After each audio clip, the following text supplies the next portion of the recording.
him to come back. Point him back in this direction. Hare Krishna. Welcome back to the live studios here in Radha Lane, right next to Sri Sri Radha Nilamadhava Mandir, ISKCON Houston, ISKCON of Houston. And we're sitting here with the cream of the crop, those who are most interested in hearing about the absolute truth, finding out who they are. And now we have a very auspicious day. Yesterday, I think, and I'm not thinking, I'm feeling, willing. Yesterday was my favorite day of all the readings I've done for 5 years. Really? Yes. Because of the personalities that were in the room, and the reciprocation, and the fact that it was Ekadasi, and we were leading up to, or maybe that was the day before yesterday. No. Yeah. Yesterday it was the day it was Dwadasi. It was Dwadasi.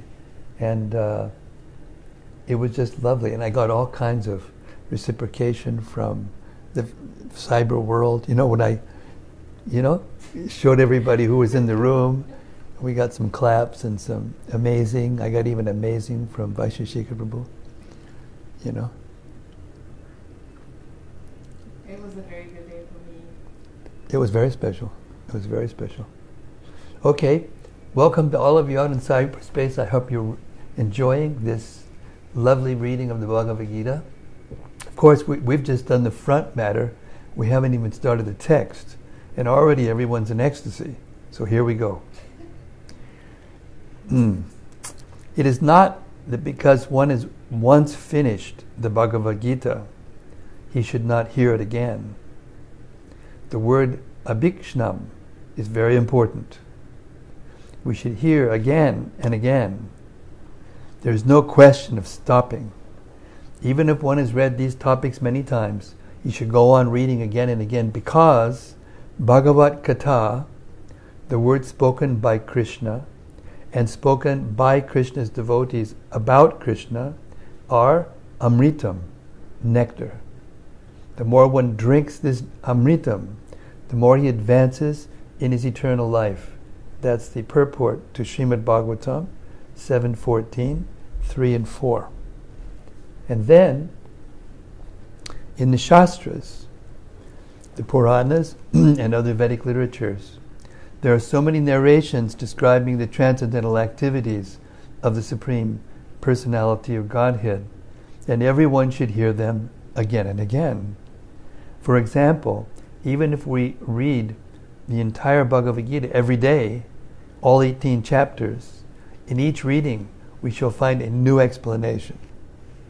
That is the nature of transcendental literature. That is from the Bhagavatam, purport 7:14, 8. So, now we're going to hear the Mangalacharana from the Bhagavad Gita to make the atmosphere auspicious. And it goes like this. Oh, voice. If you see my voice out there in cyberspace, looking for someone to connect to, you bring them back. Tell them to come over here. Om Jnana Timirandasya Jnananjana Shalakaya Chakshur Unmilitam Jena Tasmai Sri Gurave Namaha Sri Chaitanya Manobhishtam Stapitam Jena Bhutade Swayam Rupakada Mayam Dadhati Swapadantikam. I was born in the darkest ignorance, and my spiritual master opened my eyes with the torch of knowledge. I offer my respectful obeisances unto him. When will Srila Rupa Goswami Prabhupada, who was established within this material world the mission to fulfill the desire of Lord Chaitanya, give me shelter under his lotus feet? Vande Ham Shri Guru Shri Yuta Padakamalam, Shri Gurun Vaishnavangscha, Shri Rupam Sagrajatam Sahagana, Raghunathan Vitam Tam Sajivam, Sadvaitam Savadutam, Purijana Sahitam Krishna Chaitanya Devam, Shri Radha Krishna Padan Sahagana Lalita, Shri Vishakhan Vitangscha. I offer my respectful obeisances unto the lotus feet of my spiritual master and unto the feet of all the Vaishnavas, especially Sarvabhauma. Hare Krishna, Sarva. So nice to see you. I offer my respectful obeisances unto the lotus feet of Srila Rupa Goswami, along with his elder brother, Sanatana Goswami, as well as Raghunath Dasa and Raghunath Bhatta, Gopal Bhatta, and Srila Jiva Goswami. I offer my respectful obeisances to Lord Chaitanya, Sri Krishna Chaitanya, and Lord Nityananda, along with Advaita Acharya, Gadadhar, Srivasa, and other associates. I offer my respectful obeisances to Srimati Radharani and Sri Krishna, along with their associates, Hare Krishna, Michael, Sri Lalita and Vishaka. Hey Krishna, Karuna Sindhu, Dinabandho Jagatpate, Gopisha, Gopika Kanta, Radha Kanta Namostute. O my dear Krishna, ocean of mercy, you are the friend of the distressed and the source of creation. You are the master of the cowherd men and the lover of the gopis, especially Srimati Radharani. I offer my respectful obeisances unto you.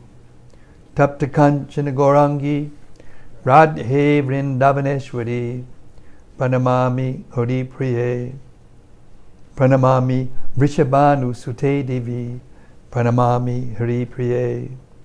I offer my respects to Radharani, whose bodily complexion is like molten gold, and who is the queen of Vrindavan. You are the daughter of King Vrishabhanu, and you are very dear to Lord Krishna. Vanchikalpatarubhyascha, kripa sindhubhya eva cha, patitanam pavanebhyo, vaishnavebhyo namo namaha. I offer my respectful obeisances unto all the Vaishnava devotees of the Lord. They can fulfill the desires of everyone, just like desire trees, and they are full of compassion for the fallen souls. Shri Krishna Chaitanya, Prabhu Nityananda, Shri Advaita Gadadhara, Shri Vasari Gaura Bhakta Vrinda. I offer my obeisances to Shri Krishna Chaitanya, Prabhu Nityananda, Shri Advaita Gadadhara, Shri Vasa, and all others in the line of devotion. Hare Krishna, Krishna Krishna, Hare Hare, Hare Rama, Rama Rama, Hare Hare.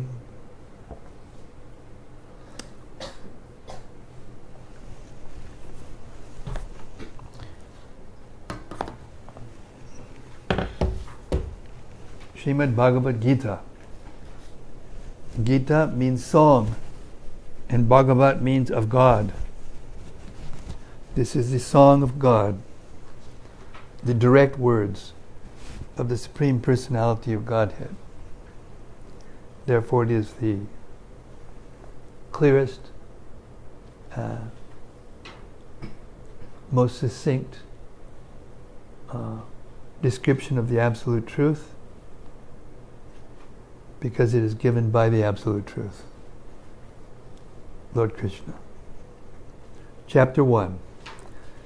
Observing the armies on the battlefield of Kurukshetra.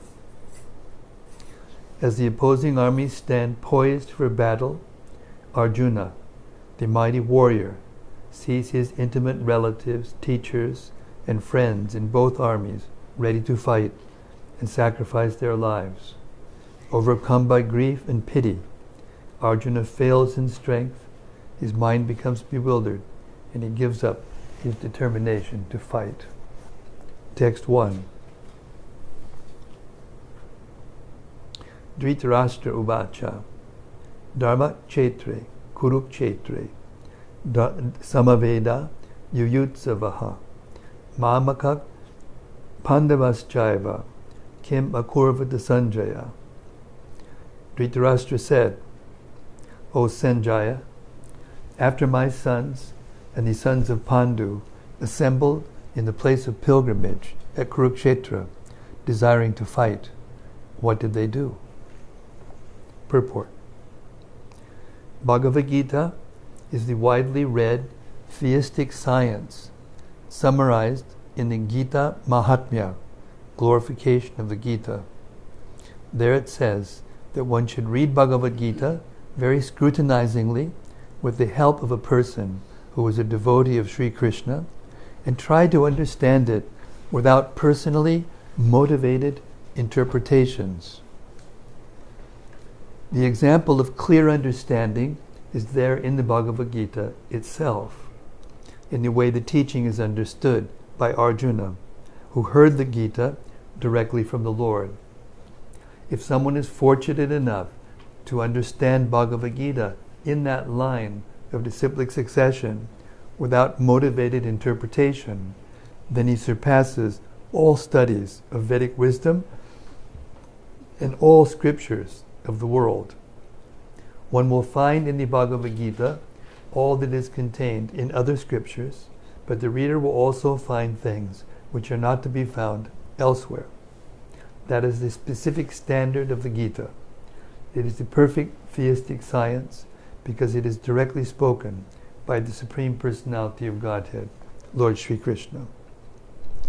The topics discussed by Dhritarashtra and Sanjaya, as described in the Mahabharata, form the basic principle for this great philosophy.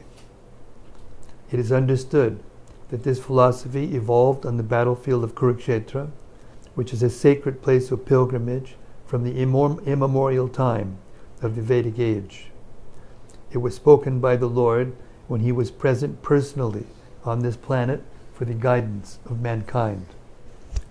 The word Dharmakshetra, a place where religious rituals are performed, is significant because on the battlefield of Kurukshetra, the Supreme Personality of Godhead was present on the side of Arjuna. Dhritarashtra, the father of the Kurus, was highly doubtful about the possibility of his son's ultimate victory. In his doubt, he inquired from his secretary Sanjaya, what did they do? He was confident that both his sons and the sons of his younger brother Pandu were assembled in that field of Kurukshetra for a determined engagement of the war. Still, his inquiry is significant. He did not want to compromise between the cousins and brothers, and he wanted to be sure of the fate of his sons on the battlefield, because the battle was arranged to be fought at Kurukshetra, which is mentioned elsewhere in the Vedas as a place of worship, even for the denizens of heaven. Dhritarashtra became very fearful about the influence of the holy place on the outcome of the battle. He knew very well that this would influence Arjuna and the sons of Pandu favorably, because by nature they were all virtuous. Sanjaya was a student of Vyasa, and therefore by the mercy of Vyasa, Sanjaya was able to envision the battlefield of Kurukshetra even while he was in the room of Dhritarashtra.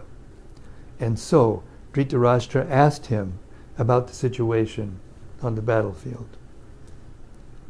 Both the Pandavas and the sons of Dhritarashtra belong to the same family. But Dhritarashtra's mind is disclosed herein. He deliberately claimed only his sons as Kurus, and he separated the sons of Pandu from the family heritage. One can thus understand the specific position of Dhritarashtra in his relationship with his nephews, the sons of Pandu.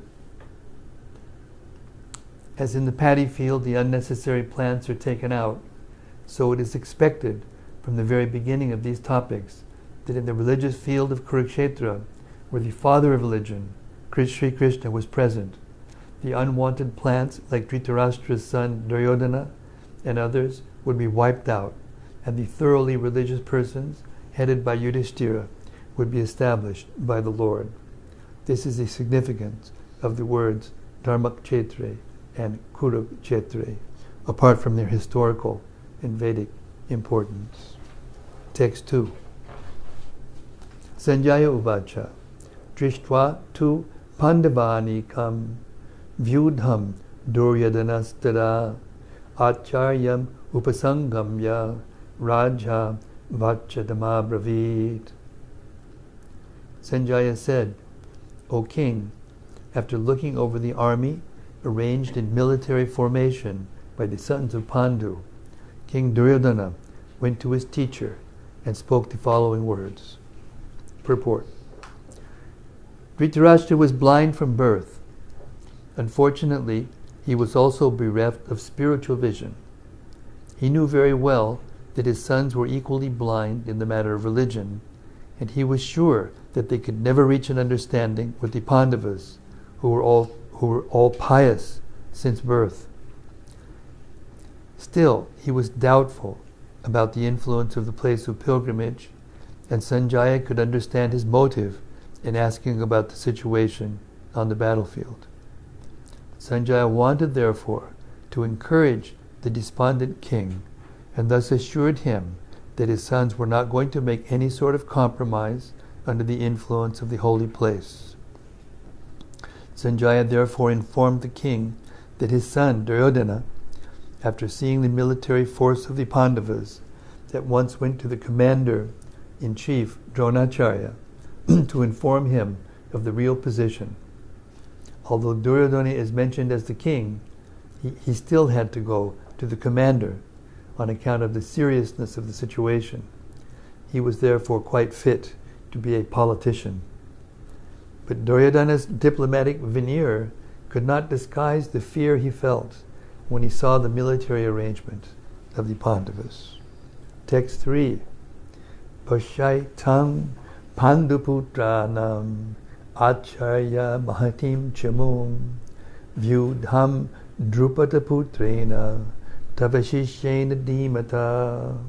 I'm specifically chanting the Sanskrit for this text because it's shorter. It's not going to take so long as the Bhagavatam. And the other thing is that it's the actual sound that Krishna spoke. You're hearing the direct words of Krishna through that Sanskrit language, which is the mother of all other languages.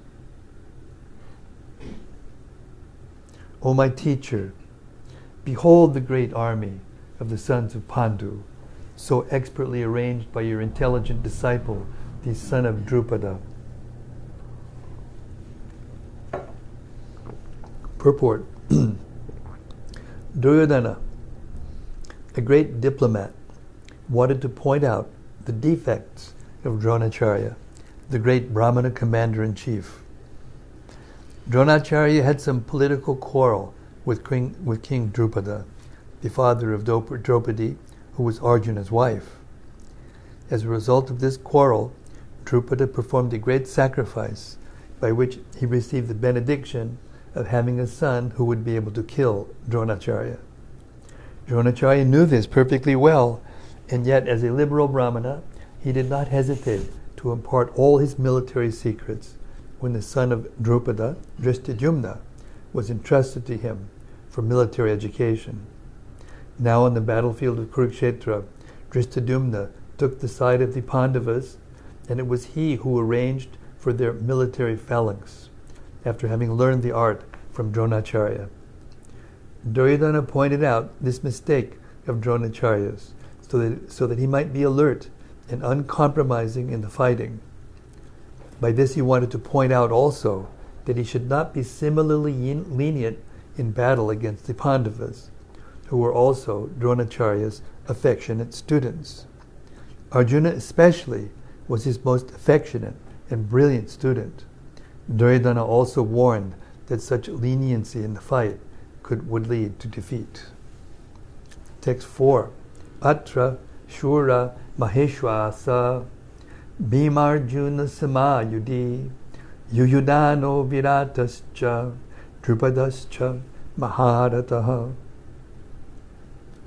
Here in this army are many heroic bowmen equal in fighting to Bhima and Arjuna, great fighters like Yuyudhana, Virata, and Drupada. Purport. Even though Drishtadyumna was not a very important obstacle in the face of Dronacharya's very great power in the military art, there were many others who were causes of fear. They are mentioned by Duryodhana as great stumbling blocks on the path of victory because each and every one of them was as formidable as Bhima and Arjuna. He knew the strength of Bhima and Arjuna, and thus he compared the others with them. Text 5.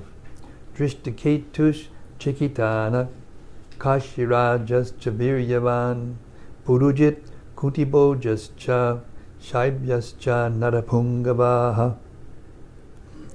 There are also great, heroic, powerful fighters like Drishtaketu, Chekitana, Kashiraja, Purujit, Kuntiboja, and Shaibya.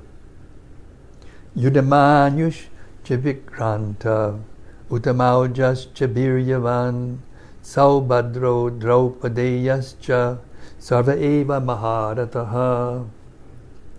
There are the mighty Yudamanyu, the very powerful Utamauja, the son of Subhadra, and the sons of Draupadi. All these warriors are great chariot fighters. Text 7.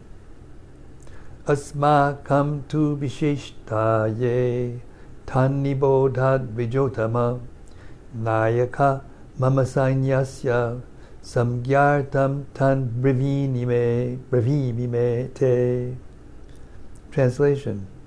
But for your information, O best of the Brahmanas, let me tell you about the captains who are especially qualified to lead my military force. Text 8. Bhavan Bhishmaschakarnascha Kripascha Samitim Jayaha Ashwatthama Vikarnascha Saumadattisthataivacha. There are personalities like you, Bhishma, Karna, Kripa, Ashwatthama, Vikarna, and the son of Somadatta, called Bhurishrava, who were always victorious in battle. Purport. Duryodhana mentions the exceptional heroes in the battle, all of whom are ever victorious. Vikarna is the brother of Duryodhana, Ashwatthama is the son of Dronacharya, and Somadatti, or Bhurishrava, is the son of the king of Baligas. Karna is the half-brother of Arjuna, as he was born of Kunti before her marriage with King Pandu. Kripacharya's twin sister married Dronacharya. Text 9. Anye cha bahavak shura mad arte tyakta jivitaha nana shastra bhavar praharana sarvayuda visharadaha. There are many other heroes who were prepared to lay down their lives for my sake. All of them are well equipped with different kinds of weapons, and all are experienced in military science. Purport. As far as the others are concerned, like Jayadratha, Kritavarma, and Shalya, all are determined to lay down their lives for Duryodhana's sake. In other words, it is already concluded that all of them would die in the battle of Kurukshetra for joining the party of the sinful Duryodhana. Duryodhana, was of course confident of his victory on account of the above-mentioned combined strength of his friends. Text 10. Aparyaptam tadasmakam balam bhishma virakshitam paryaptam idami tvedidam edesham balam bhima virakshitam. Our strength is immeasurable, and we are perfectly protected by grandfather Bhishma, whereas the strength of the Pandavas, carefully protected by Bhima, is limited. Purport. Here an estimation of the comparative strength is made by Duryodhana. He thinks that the strength of his armed forces is immeasurable, being specifically protected by the most experienced general, grandfather Bhishma. On the other hand, the forces of the Pandavas are limited, being protected by a less experienced general, Bhima, who was like a fig in the presence of Bhishma. Duryodhana was always envious of Bhima because he knew perfectly well that if he should die at all, he would only be killed by Bhima. But at the same time, he was confident of his victory on account of the presence of Bhishma, who was a far superior general. His conclusion that he would come out of the battle victorious was well ascertained. Text 11. Ayaneshu chasarveshu yatabhagam abastitaha bhishmam evabhirakshantu bhavantak sarva evahi. All of you must now give full support to Grandfather Bhishma as you stand at your respective strategic points of entrance into the phalanx of the army.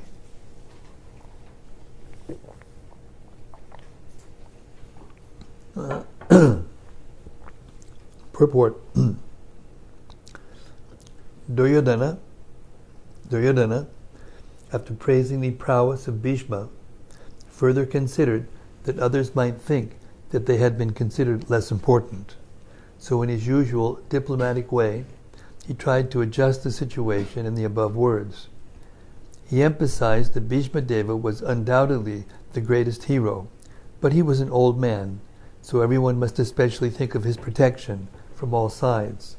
He might become engaged in the fight, the enemy might take advantage of his full engagement on one side. Therefore, it was important that other heroes not leave their strategic positions and allow the enemy to break the phalanx. Duryodhana clearly felt that the victory of the Kurus depended on the presence of Bhishma Deva. He was confident of the full support of Bhishma Deva and Dronacharya in the battle because he well knew that they did not even speak a word when Arjuna's wife Draupadi, in her helpless condition, had appealed to them for justice while she was being forced to appear naked in the presence of all the great generals in the assembly. Although he knew that the two great generals had some sort of affection for the Pandavas, he hoped that these generals would now completely give it up, as they had done during the gambling performances.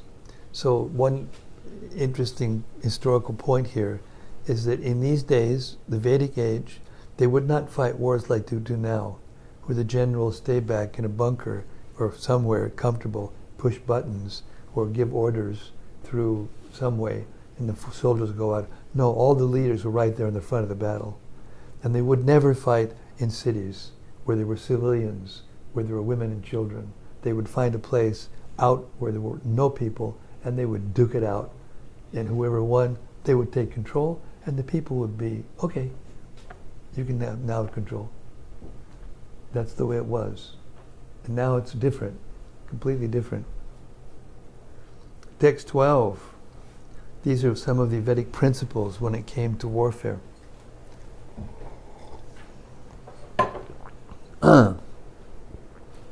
Tasya sanjanayan harsham kuru vridat pitamaha singhanadam vinad yochai shankam dadmau pratapavan. Then Bhishma, the great valiant grandsire of the Kuru dynasty, the grandfather of the fighters, blew his conch shell very loudly, making a sound like the roar of a lion, giving Duryodhana joy. Purport. The grandsire of the Kuru dynasty could understand the inner meaning of the heart of his grandson Duryodhana, and out of his natural compassion for him, he tried to cheer him by blowing his conch shell very loudly, befitting his position as the lion. Indirectly, by the symbolism of the conch shell, he informed his depressed grandson Duryodhana that he had no chance of victory in the battle, because the Supreme Lord, Krishna, was on the other side. But still, it was his duty to conduct the fight, and no pains would be spared in that connection. Text 13. Tetak shankascha beryascha panavanaka gomukaha sahasaiva pyahanyanta sashabdas tumulo bhavat. Nice. Tumula. Tumala means tumultuous. It's almost the same word. You can see the English language in the Sanskrit. After that, the conch shells, drums, bugles, trumpets, and horns were all suddenly sounded, and the combined sound was tumultuous. Tumala. Purport. Oops, is there a purport there? Mistake. In here, it's not in the book. There's not a word purport in the book. It's a. This is a glitch in the software when they put the software that they did the text for the book into the folio for the database. Sometimes glitches like that happen. I'm supposed to report them. Make a note. Text 14. Tatak Shvetayar Ayar Yukte Mahati Sanjane Stitao Madhavak Pandavas Chaiva Divyao Shankau Pradak Matuhu. On the other side, both Lord Krishna and Arjuna, stationed on a great chariot drawn by white horses, sounded their transcendental conch shells. Purport. In contrast with the conch shell blown by Bhishma Deva, the conch shells in the hands of Krishna and Arjuna are described as transcendental. The sounding of the transcendental conch shells indicated that there was no hope of victory for the other side, because Krishna was on the side of the Pandavas. Jayastu Pandu Putranam Yesham Pakshe Janardanaha. Victory is always with persons, like the sons of Pandu, because Lord Krishna is associated with them. And whenever and wherever the Lord is present, the goddess of fortune is also there, because the goddess of fortune never lives alone without her husband. Therefore, victory and fortune were awaiting Arjuna, as indicated by the transcendental sound produced by the conch shell of Vishnu, or Lord Krishna. Besides that, the chariot on which both friends were seated had been donated by Agni, the fire god, to Arjuna, and this indicated that his chariot was capable of conquering all sides, wherever it was drawn, over the three worlds. Text 15. Panchajanyam Rishikesho Devadattam Dhananjayaha Poundram Dadma Mahashankam Bhimakarma Vrikodaraha. Lord Krishna blew his conch shell, called Panchajanya. Arjuna blew his, the Devadatta, and Bhima, the voracious eater and performer of Herculean tasks, blew his terrific conch shell called Pondra. Purport. Lord Krishna is referred to as Rishikesha in this verse because he is the owner of all senses. The living entities are part and parcel of him, and therefore the senses of the living entities are also part and parcel of his senses. The impersonalists cannot account for the senses of the living entities, and therefore they are always anxious to describe all living entities as senseless or impersonal. The Lord, situated in the hearts of all living entities, directs their senses, but he directs in terms of the surrender of the living entity, and in the case of a pure devotee, he directly controls the senses. Here on the battlefield of Kurukshetra, the Lord directly controls the transcendental senses of Arjuna, and thus his particular name of Rishikesha. The Lord has different names according to his different activities. For example, his name is Madhusudana because he killed the demon of the name Madhu. His name is Govinda because he gives pleasure to the cows and to the senses. His name is Vasudeva because he appeared as the son of Vasudeva. His name is Devaki Nandana because he accepted Devaki as his mother. His name is Yashoda Nandana because he awarded his childhood pastimes to Yashoda at Vrindavan.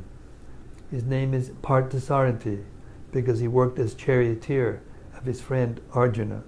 Similarly, his name is Rishikesha because he gave direction to Arjuna on the battlefield of Kurukshetra.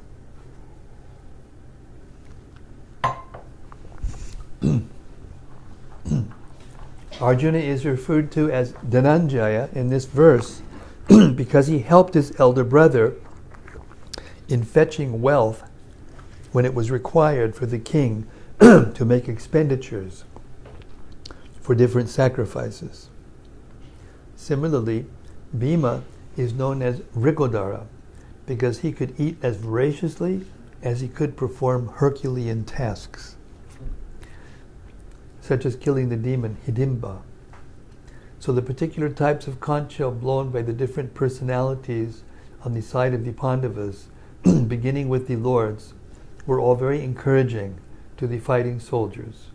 On the other side, there were no such credits, nor the presence of Lord Krishna, the Supreme Director, nor that of the Goddess of Fortune.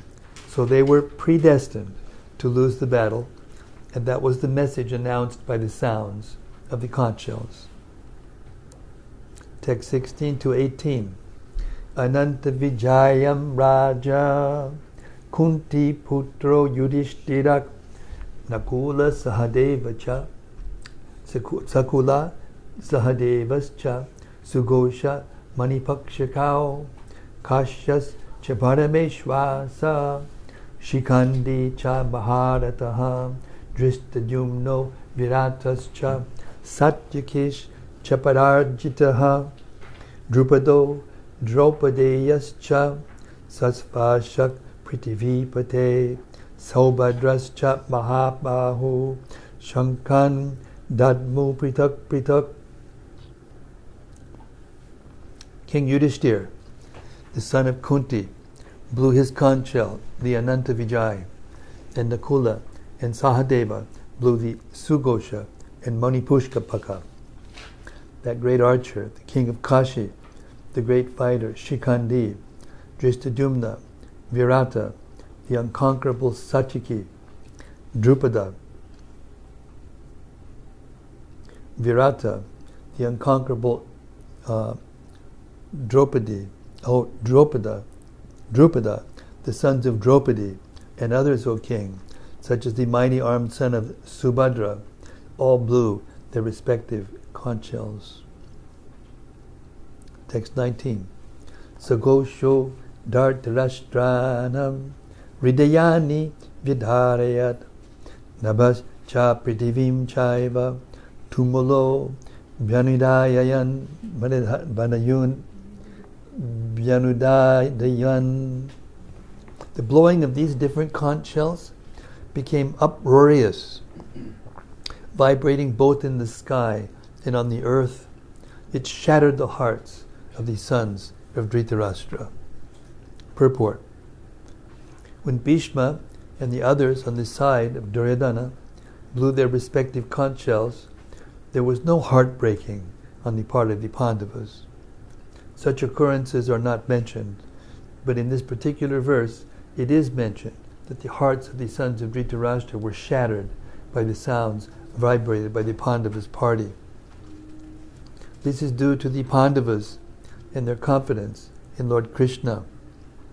One who takes shelter of the Supreme Lord has nothing to fear, even in the midst of the greatest calamity. Did you said something missing? Yeah, the book in text,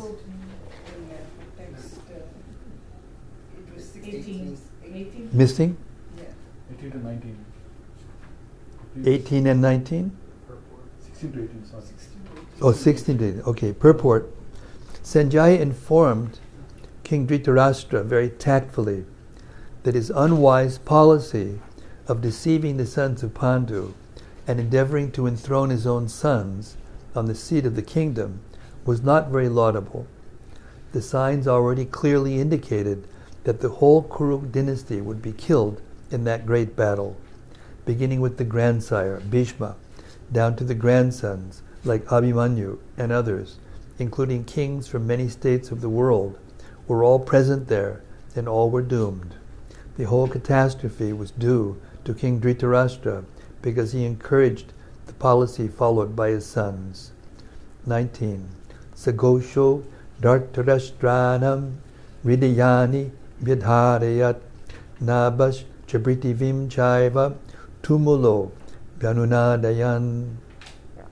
The blowing of these different conch shells became uproarious, vibrating both in the sky and on the earth, it shattered the hearts of the sons of Dhritarashtra. Purport. When Bhishma and the others on the side of Duryodhana blew their respective conch shells, there was no heartbreaking on the part of the Pandavas. Such occurrences are not mentioned. But in this particular verse, it is mentioned that the hearts of the sons of Dhritarashtra were shattered by the sounds vibrated by the Pandavas' party. This is due to the Pandavas and their confidence in Lord Krishna. One who takes shelter of the Supreme Lord has nothing to fear, even in the midst of the greatest calamity. Text 20. Atavya vyastitan drishtva dartarashtran kapidvajaha pravrite shastra sampate danur udyama pandavaha rishikesham tada vakyam idam aha mahipate. At that time, Arjuna, the son of Pandu, seated in the chariot, bearing the flag marked with Hanuman, took up his bow and prepared to shoot his arrows. O king, after looking at the sons of Dhritarashtra drawn in military array, Arjuna then spoke to Lord Krishna these words. Purport. The battle was just about to begin. It is understood from the above statement that the sons of Dhritarashtra were more or less disheartened by the unexpected arrangement of the military force by the Pandavas, who were guided by the direct instructions of Lord Krishna on the battlefield. The emblem of Hanuman on the flag of Arjuna is another sign of victory, because Hanuman cooperated with Lord Rama in the battle between Rama and Ravana, and Lord Rama emerged victorious. Now both Rama and Hanuman were present on the chariot of Arjuna to help him. Lord Krishna is Rama himself, and wherever Lord Rama is, his eternal servitor Hanuman and his eternal consort Sita, the goddess of fortune, are present.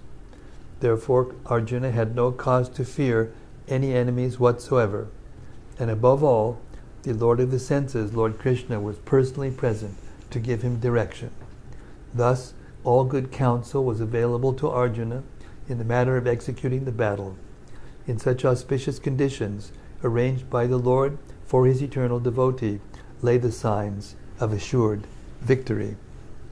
21 and 22.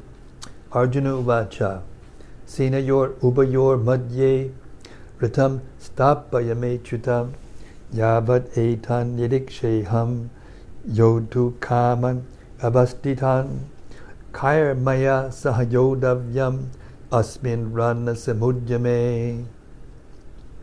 Arjuna said, O infallible one, please draw my chariot between the two armies, so that I may see those present here who desire to fight, and with whom I must contend in this great trial of arms. Purport. Although Lord Krishna is the Supreme Personality of Godhead, out of his causeless mercy, he was engaged in the service of his friend. He never fails in his affection for his devotees, and thus he is addressed herein as infallible. As charioteer, he had to carry out the orders of Arjuna, and since he did not hesitate to do so, he is addressed as infallible. Although he had accepted the position of a charioteer for his devotee, his supreme position was not challenged. In all circumstances, he is the Supreme Personality of Godhead, Rishikesha, the Lord of the total senses. The relationship between the Lord and his servitor is very sweet and transcendental. The servitor is always ready to render service to the Lord, and similarly, the Lord is always seeking an opportunity to render some service to the devotee. He takes greater pleasure to render service to the devotee. He takes greater pleasure in his pure devotees assuming the advantageous position of ordering him than he does in being the giver of orders. Since he is master, everyone is under his orders, and no one is above him to order him. But when he finds that a pure devotee is ordering him, he obtains transcendental pleasure, although he is infallible, the infallible master in all circumstances. As a pure devotee of the Lord, Arjuna had no desire to fight with his cousins and brothers, but he was forced to come onto the battlefield by the obstinacy of Duryodhana, who was never agreeable to any peaceful negotiation. Therefore he was very anxious to see who the leading persons present on the battlefield were. Although there was no question of a peacemaking endeavor on the battlefield, he wanted to see them again and to see how much they were bent on demanding an unwanted war. Text 23. Yotsyaman abhikshe ham ya etetra samagataha dartarashtrasya durbuder yude priya chikirsavaha. Let me see those who have come here to fight, wishing to please the evil-minded son of Dhritarashtra. Purport. It was an open secret that Duryodhana wanted to usurp the kingdom of the Pandavas by evil plans, in collaboration with his father, Dhritarashtra. Therefore, all persons who had joined the side of Duryodhana must have been birds of the same feather. Arjuna wanted to see them on the battlefield before the fight was begun, just to learn who they were. But he had no intention of proposing peace negotiations with them. It was also a fact that he wanted to see them to make an estimate of the strength which he had to face, although he was quite confident of victory, because Krishna was sitting by his side. Text 24.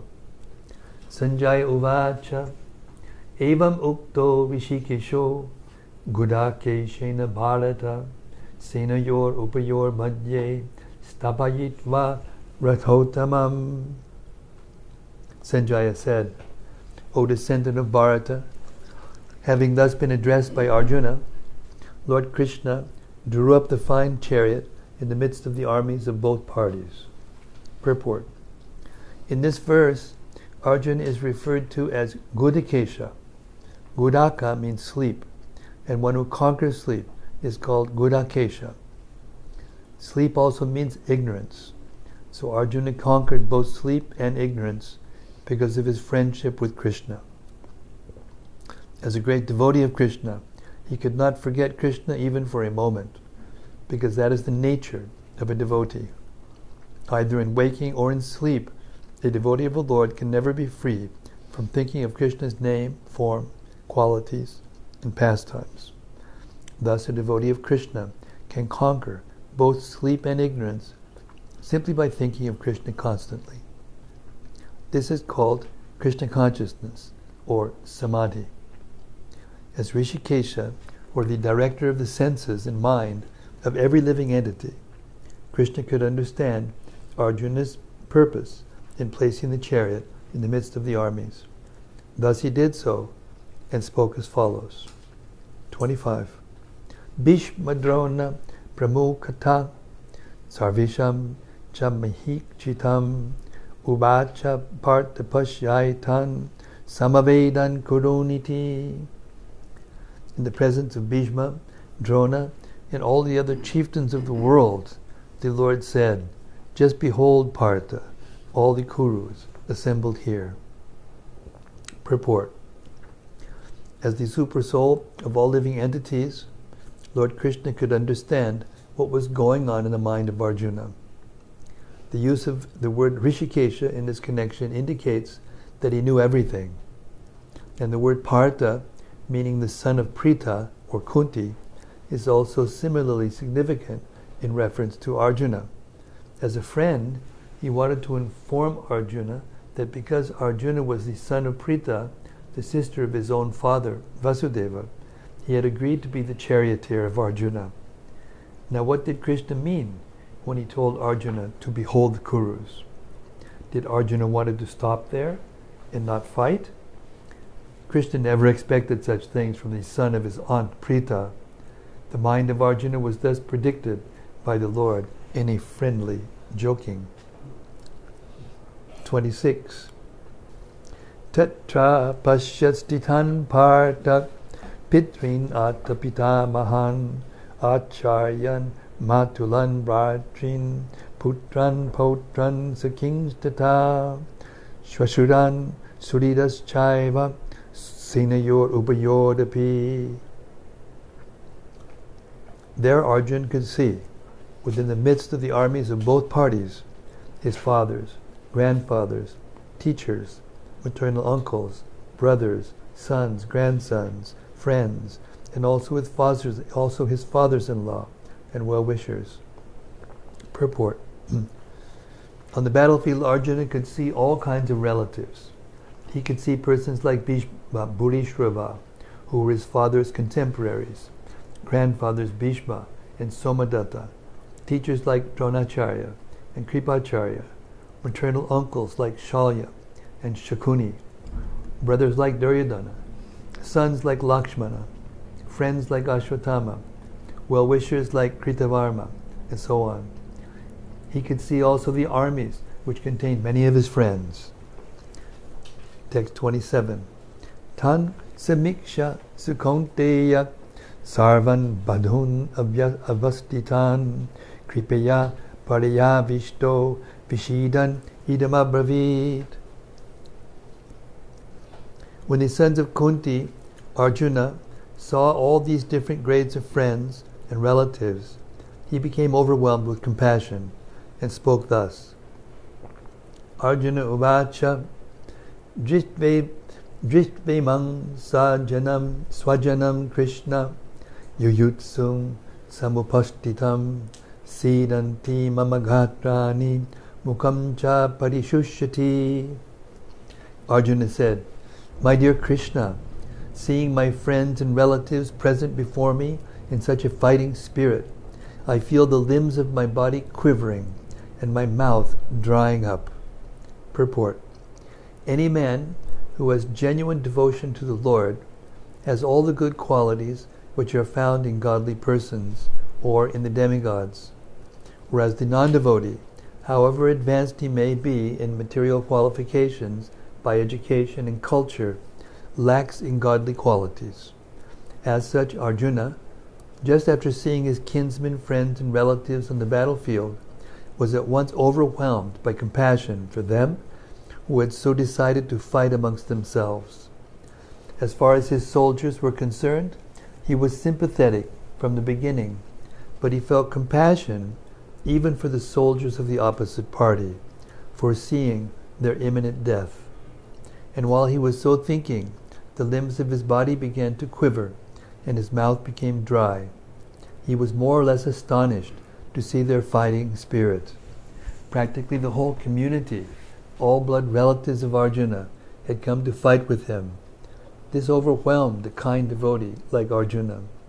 Although it is not mentioned here, still one can easily imagine that not only were Arjuna's bodily limbs quivering and his mouth drying up, but he was also crying out of compassion.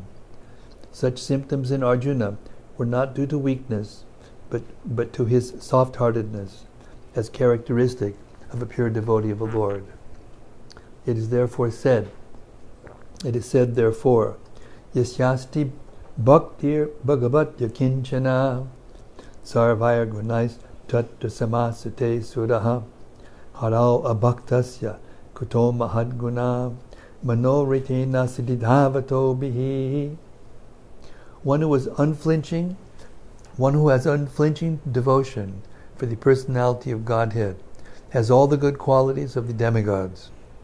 But one who is not a devotee of the Lord has only material qualifications that are of little value. This is because he is hovering on the mental plane and is certain to be attracted by the glaring material energy. Text 29. Vipatush cha charire me romaharshas chajayate gandivam srangsate hastat chaksaiva paridharyate. My whole body is trembling. My hair is standing on end. My bow Gandiva is slipping from my hand, and my skin is burning. Purport. There are two kinds of trembling of the body, and two kinds of standing on the hair on end. Such phenomena occur either in great spiritual ecstasy or out of great fear under material conditions. There is no fear in transcendental realization. Arjuna's symptoms in this situation are out of material fear, namely loss of life. This is evident from other symptoms also. He became so impatient that his famous bow, Gandiva, was slipping from his hands, and because his heart was burning within him, he was feeling a burning sensation of the skin. All these are due to a material conception of life. Text 30. Natchishuk nom yabastatum brahmativa chame manaha nimitani chapashyani biparitani keshava. I am now unable to stand here any longer. I am forgetting myself, and my mind is reeling. I see only causes of misfortune, O Krishna, killer of the Keshi demon. Purport. Due to his impatience, Arjuna was unable to stay on the battlefield, and he was forgetting himself on account of this weakness of his mind.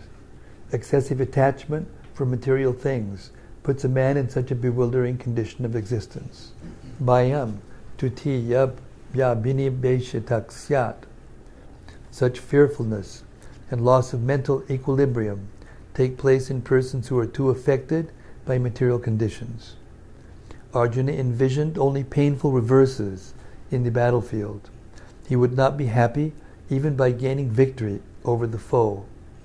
The words nimitani, biparitani are significant. When a man sees only frustration in his expectations, he thinks, why am I here? Everyone is interested in himself and his own welfare. No one is interested in the Supreme Self. Arjuna is showing ignorance of his real self-interest by Krishna's will. One's real self-interest lies in Vishnu or Krishna. The conditioned soul forgets this and therefore suffers material pains. Arjuna thought that his victory in the battle would only be a cause of lamentation for him. Text 31. Nacha shreyo nupashyami hatva swajanamahave nakangshe vijayam Krishna nacharajyam sukhani cha. I do not see how any good can come from killing my own kinsman in this battle, nor can I, my dear Krishna, desire any subsequent victory, kingdom, or happiness. Purport. Without knowing that one's self-interest is in Vishnu or Krishna, conditioned souls are attracted by bodily relationships, hoping to be happy in such situations. In such a blind conception of life, they forget even the causes of material happiness. Arjuna appears to have even forgotten the moral codes for a Kshatriya. It is said that two kinds of men, namely the Kshatriya who dies on the battlefront and the person in the renounced order of life who is absolutely devoted to spiritual culture, are eligible to enter into the sun globe, which is so powerful and dazzling. Arjuna is reluctant even to kill his enemies, let alone his relatives. He thinks that by killing his kinsmen, there would be no happiness in his life, and therefore he is not willing to fight, just as a person who does not feel hungry is not inclined to cook. He has now decided to go into the forest and live a secluded life in frustration. But as a Kshatriya, he requires a kingdom for his subsistence, because the Kshatriyas cannot engage themselves in any other occupation. But Arjuna had no kingdom. Arjuna's sole opportunity for gaining a kingdom lies in fighting with his cousins and brothers and reclaiming the kingdom inherited from his father, which he does not like to do. Therefore he considers himself fit to go to the forest, to live a secluded life of frustration.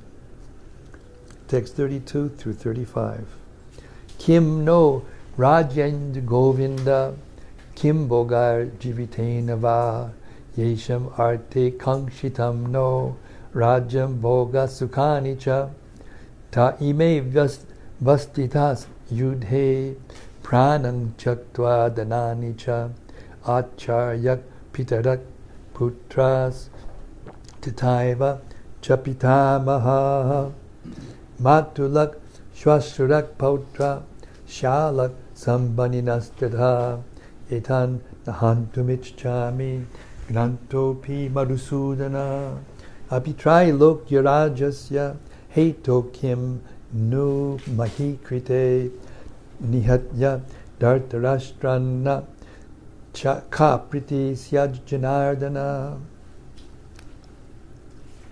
O Govinda, of what avail to us are a kingdom, happiness, or even life itself, when all those for whom we may desire them are now arrayed on this battlefield?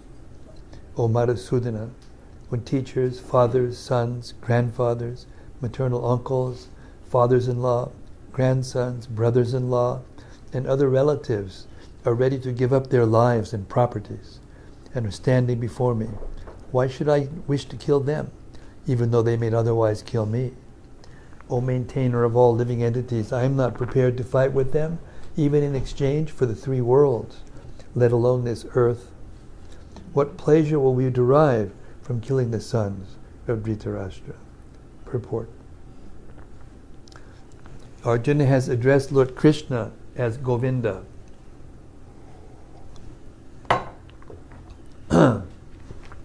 Because Krishna is the object of all pleasures for cows and the senses. By using this significant word, Arjuna indicates that Krishna should understand what will satisfy Arjuna's senses. But Govinda is not meant for satisfying our senses. If we try to satisfy the senses of Govinda, however, then automatically our own senses are satisfied. Materially, everyone wants to satisfy his senses, and he wants God to be the order supplier for such satisfaction. The Lord will satisfy the senses of the living entities as much as they deserve, but not to the extent that they may covet.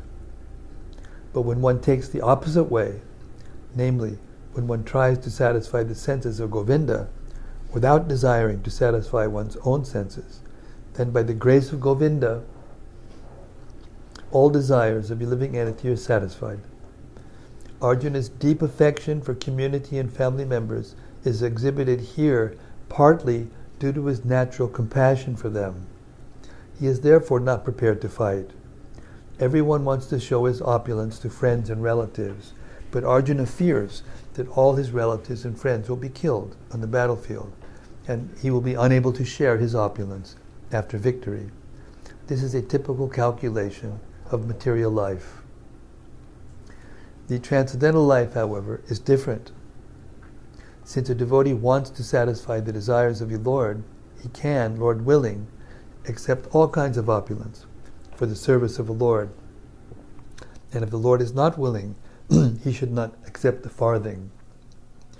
Arjuna did not want to kill his relatives, and if there were any need to kill them, he desired that Krishna kill them personally. At this point, he did not know that Krishna had already killed them before their coming onto the battlefield, and that he was only to become an instrument for Krishna. This fact is disclosed in following chapters.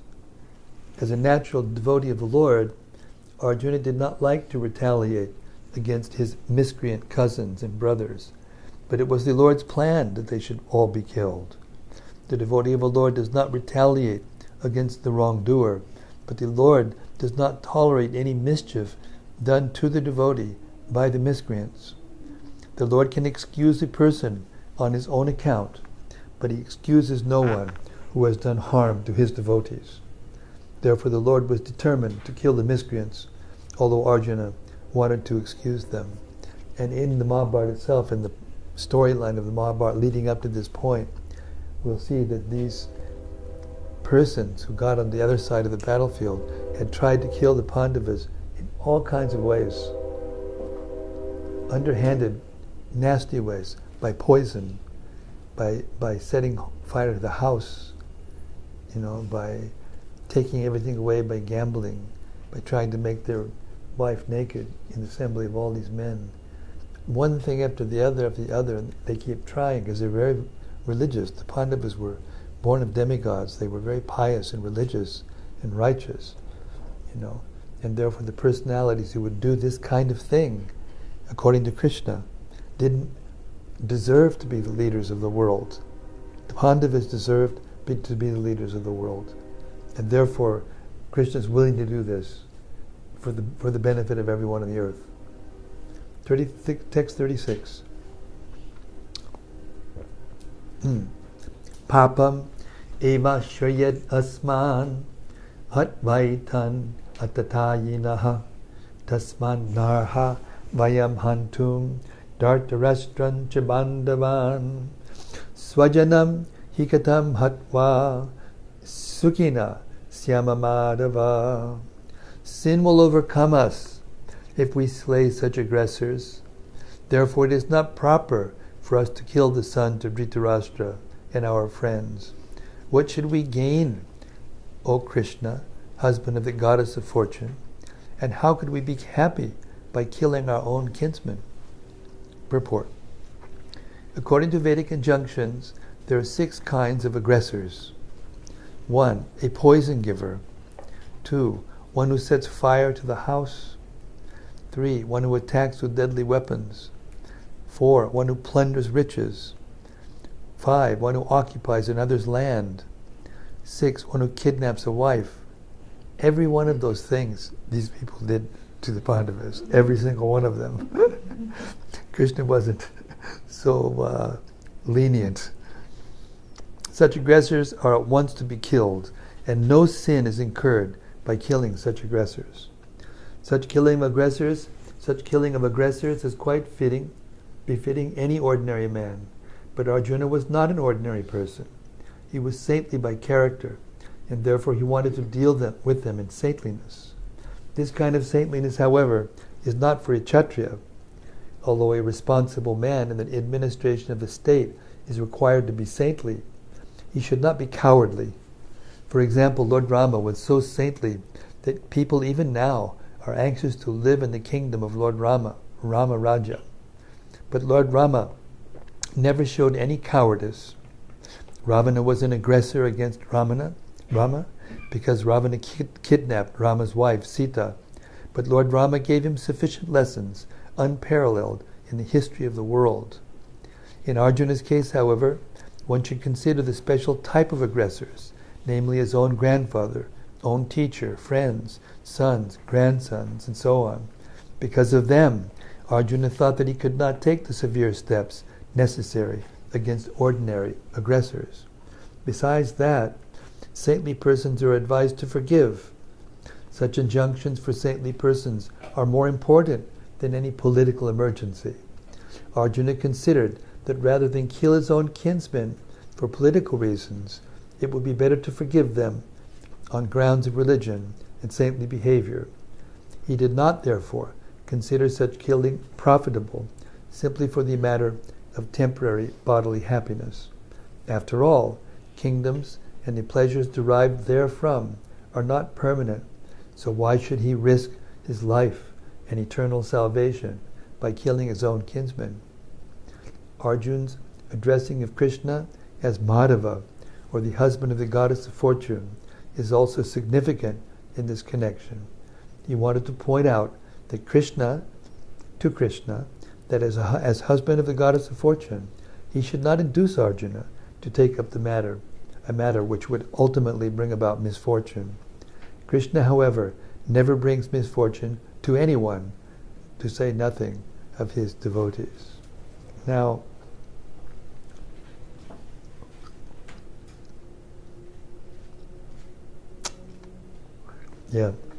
I lost my voice last night, and I couldn't record this morning.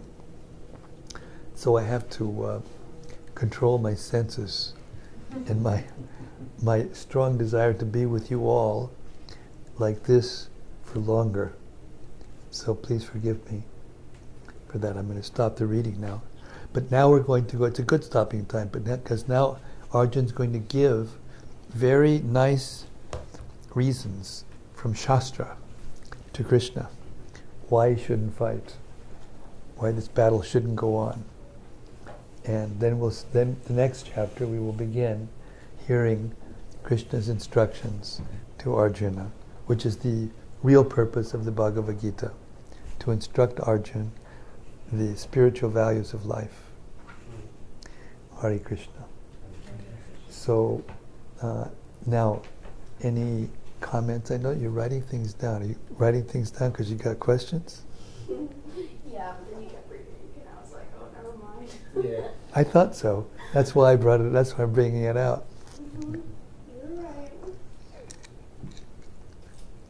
So if you have a question, or if you have something that caught your mind that you want to reflect upon, let me know. Yes, Michael. I have one question. Please. Exactly on the demigod. Are they have Prabhupada used this term in English specifically. It's a very important term because there are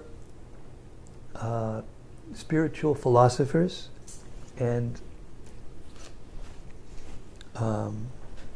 knowledgeable scholars that will, when they talk about God or Krishna, they will use a capital G. And when they talk about other persons who are underneath God's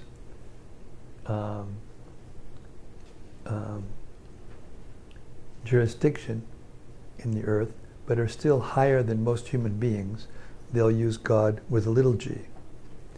But Prabhupada wasn't satisfied with that, because when you're hearing it and you hear God and God, it tends to make one think that there are many gods.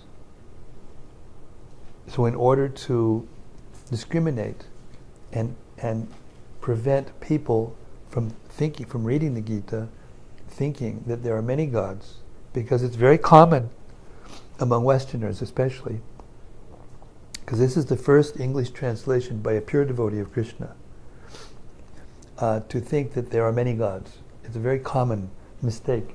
When they study Hinduism in school, they always say that, Krishna is an incarnation of Vishnu, and that there are many gods, and it's polytheistic religion. But it's not polytheistic religion, as this text will prove, all the way through. All the way through. So the word demigod means not God. Demigod. It means not just not God, but because the demigods are administrators of the universe underneath Krishna's authority, they're especially empowered to do things that normal human beings can't do, like provide the rain and the sun and the air and all the things we need, the natural resources we need to live. We don't manufacture any of those things. Whatever our politicians or our big business magnates tell us, the resources all coming from the earth, and from the air, from the sky, and from the natural gifts of nature. And it's the demigods who organize those things and cause the resources to reduce when the people of the earth become too sinful, or make it plentiful when they're doing things according to the laws of nature, according to the laws of God. So those are demigods. Nature spirits? Nature spirits, we're all spirits. Yeah. All living beings are spiritual. All living beings are spiritual. But the body that they have determines how much of that spiritual energy is manifested. How many qualities of the spiritual soul are manifested depends on the body that the living being has acquired. Right. So, like for instance, an eagle or a vulture can fly, a mile in the sky, 2 miles even, and it's got little tiny eyes, but you can see all the way there when there's a little rodent or something running, or a carcass, and they just, they go down and get it. Something that we can't do. Human being can't do that. Not with his naked eye. So like that, the soul's gifts, the gifts of the spirits, spiritual beings, talents and abilities, they're all exhibited a little bit by all living beings in one way or another. The demigods are ones who have more than human beings in qualities and power. So to us, they may seem like gods. Therefore, in Greek days and Romans and also the Vikings and those different cultures, they used to worship the demigods. They used to worship the demigods. Thor, god of thunder and sun. Mayans, they worship the sun. All people in all cultures of the world, they either worship God or they worship demigods, or they worship some big manifestation of God, like a mountain or a big tree or something that's just incredibly opulent and incredibly different than anything else that they've seen. So the demigods are superhuman beings that live in higher planetary systems and live in places that you can go, that's called heaven. What's the word I'm thinking of? Swarga Loka, heavenly planets. So that's where the angels live. Somebody mentioned, mentioned angels? Does that mean angels? That's where the angels live, in planetary systems above ours. And the demigods are the administrators. Yes. Will there always be lower and higher planets? Or is are we supposed to raise our planet? This is a pretty good question. That's a pretty good question, Hannah. Very nice question. Well, in one sense, the devotees are always trying to uplift the world so that we can live in a spiritual atmosphere. That's what this movement is doing. That's what these temples are. That's what these communities of devotees are. They're trying to live and create a spiritual atmosphere. And living in the spiritual atmosphere where there isn't hate and anger and all these things. Like Jesus said, the kingdom of God is at hand on earth as it is in heaven. So we want to make life on the earth spiritual. But because of the material nature, the laws of nature, and the way they work, it isn't possible to make it completely like that. Therefore, every day of Brahma, there's a partial annihilation of the universe. Of course, every day of Brahma means if 24 hours of Brahma is 8,600,000,000 years. So once in that day, there's a partial annihilation of the three worlds. The lower planetary systems, the middle, which we are in, the middle planetary systems, and the upper planetary systems. And there are planets above those that stay. They're not annihilated. So for that reason, it's not possible for the material world to be like the spiritual world. The concept that you're thinking, is it possible for us to make this place like together, so that it's not like it is? No, but it is possible to go to the spiritual world. And it is possible within the context of the material world to make spiritual atmosphere. But not to make the whole thing the spiritual atmosphere in the same way as the spiritual world is. Because we're here for that reason. Like I said to John, and John really liked this answer. He's not here tonight. I used the example that I heard from Gopi, Paranadhana Prabhu. He said, actually, we're all in the spiritual sky right now. The material world is actually in a corner of the spiritual sky. So why can't we just lift that veil? We can. But then wouldn't it be like... And that's an awesome question that you have. And To us, Yes, but in the greater scheme of things, depending on the time and the circumstances, depending on the prevalence of different modes of nature, it becomes harder and harder. And the number of persons that can live like that in a spiritual plane become reduced as time goes by. There's 4 ages, a cycle of 4 ages, just like there's cycles of, now we're coming up to summer and everybody's going to be miserable because it's going to be so hot. It's the yugas. Yes. Yeah. There's 4 yugas, Satya, Treta, Dwapara, and Kali. And Satya Yuga is predominantly in goodness. Treta Yuga is predominantly in passion. Dwapara Yuga is predominantly in passion and ignorance mixed. And the Kali Yuga is predominantly in ignorance. But it is possible to have and those ages are likened into different metals, Yes.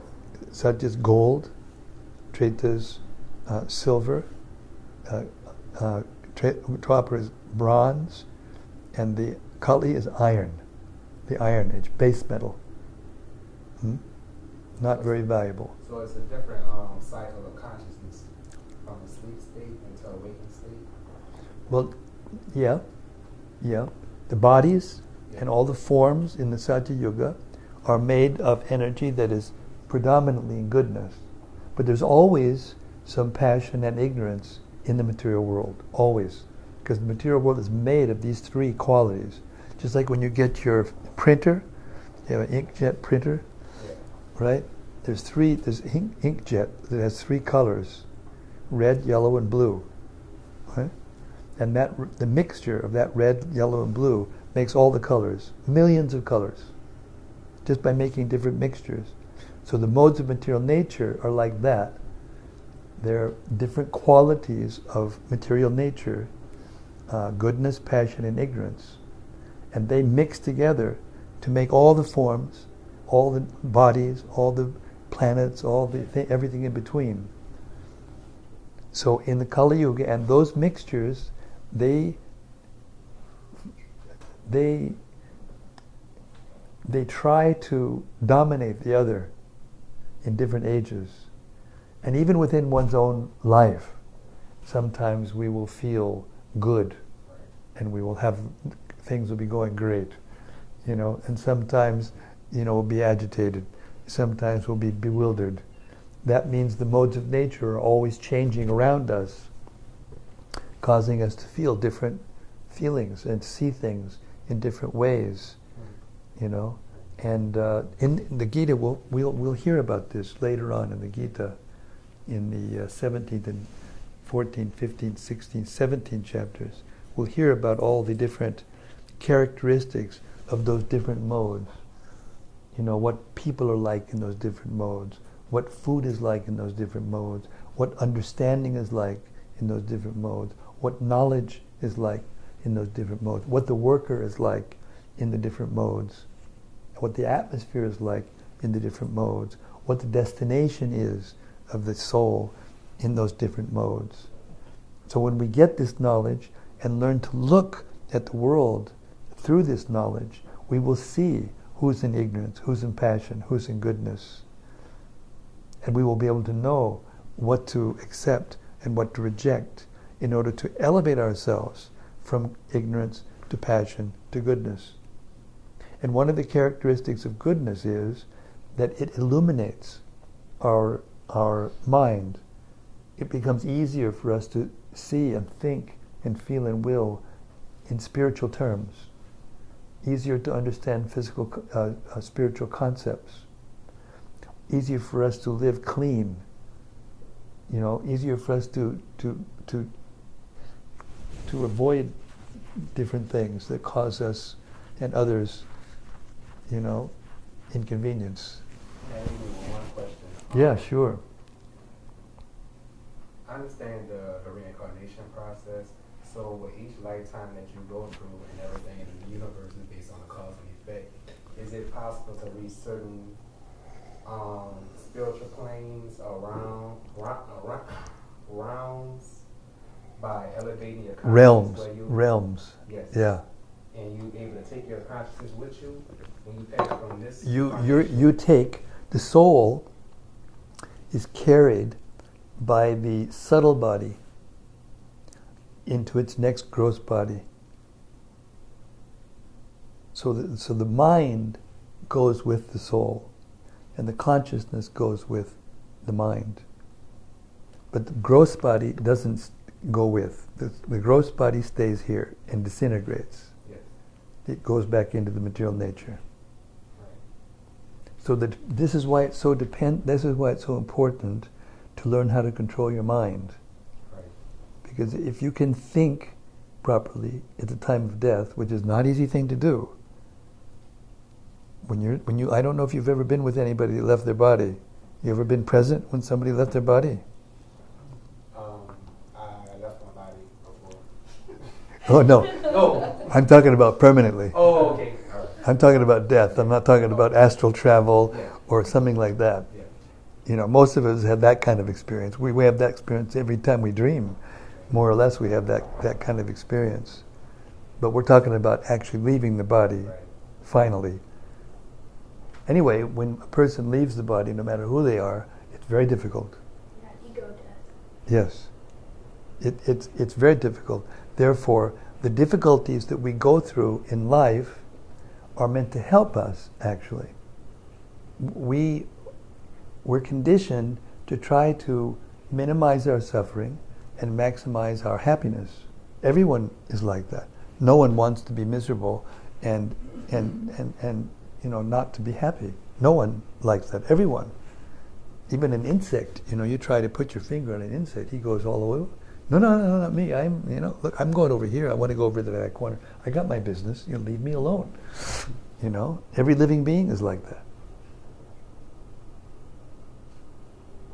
So the trick is, or the science, or the art of living is to live in the mode of goodness, to learn how to live in the mode of goodness by following the teachings of the Gita, which are given by God Himself, and then all the parts of your body will be illumined in knowledge, and you'll feel happy, lighter, less worried, less troubled, even in the midst of difficulty, because you cannot avoid difficulty in the material world.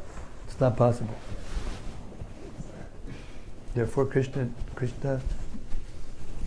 what's the word?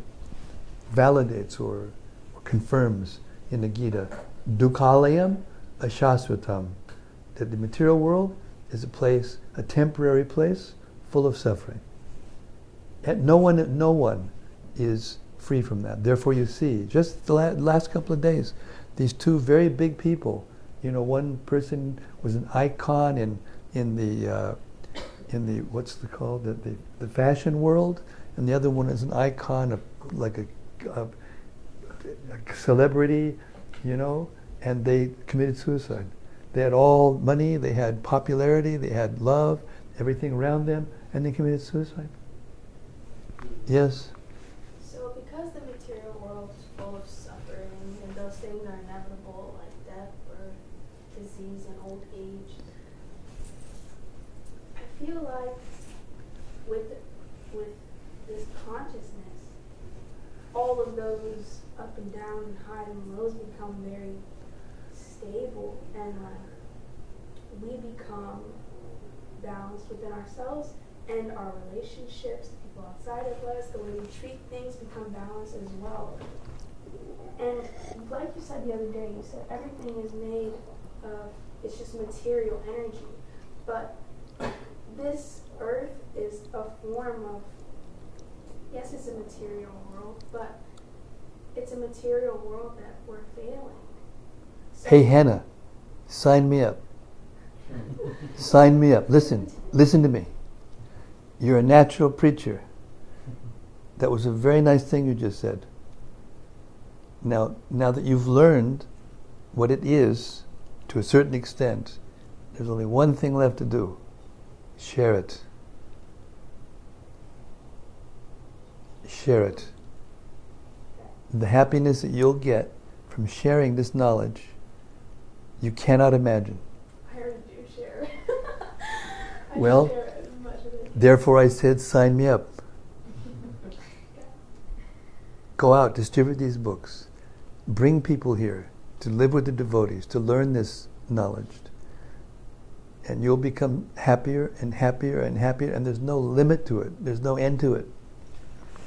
That's the truth. Okay, so last thing, I promise.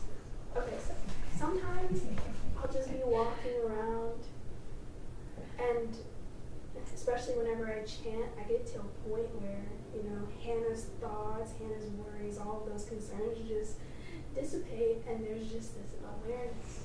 So this awareness is experiencing this body, and I see what's going on, and I know that it's not right.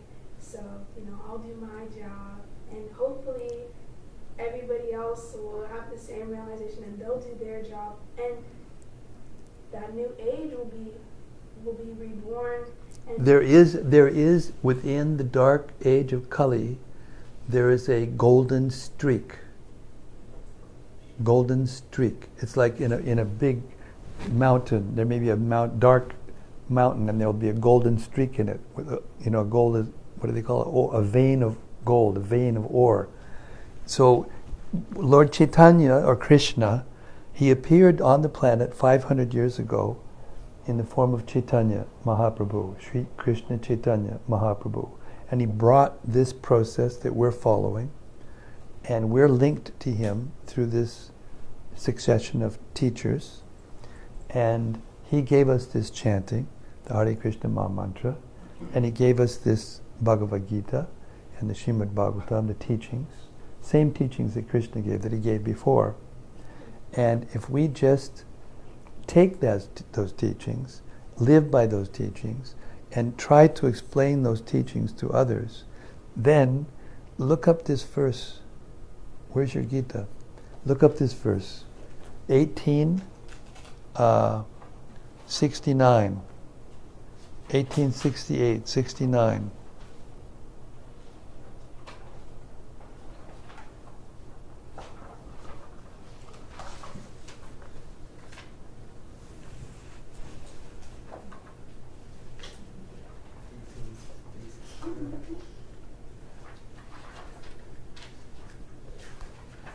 Phil, read it out.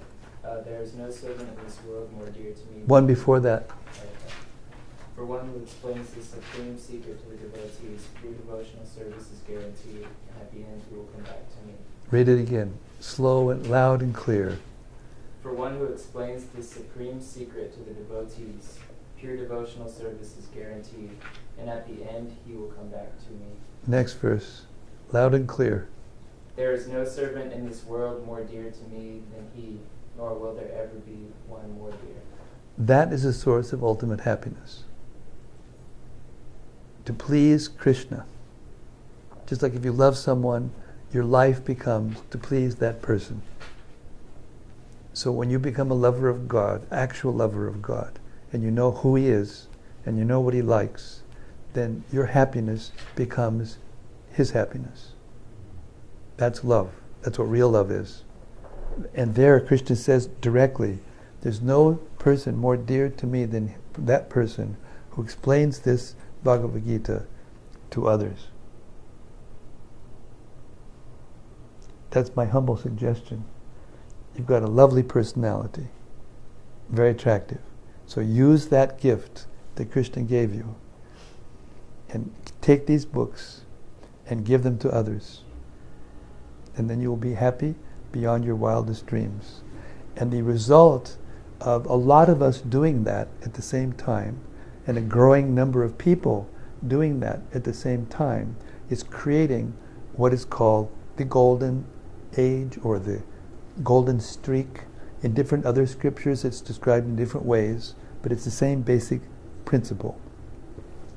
If enough people, even 5%, Prabhupada told us, if 5% of this planet could take this process seriously and become pure devotees, follow the 4 regulative principles strictly, initiate, chant 16 rounds every day without fail, follow the regs, hear and chant like this, go out and distribute this literature, and help others come to to the deities and enjoy these festivals, the world will change. That's your point. And it is possible. It will increase, but it's going to take a long time. So you have to be very patient. You can't expect that that's going to happen overnight just because you see it. But the more people you help see it, the more you will be fixed in it, that consciousness, that vision. Got it? Good. All right, now I'm way over my quota. Sorry, everybody, I got to stop talking. Otherwise, I'm going to have a repeat performance of tomorrow morning. I won't be able to record. Somebody's going to get in my case. Hare Krishna. Thank you, all of you in the cyberspace. This is so wonderful here, isn't it? To hear the Gita straight through like this. By the time we finish this Gita, and you can see, we'll finish this within a month. We'll finish the whole Gita together in a month. Come here every day, and your life will change. Hare Krishna. Thank you very much. Please share this with others out there in cyberspace. Hare Krishna. We got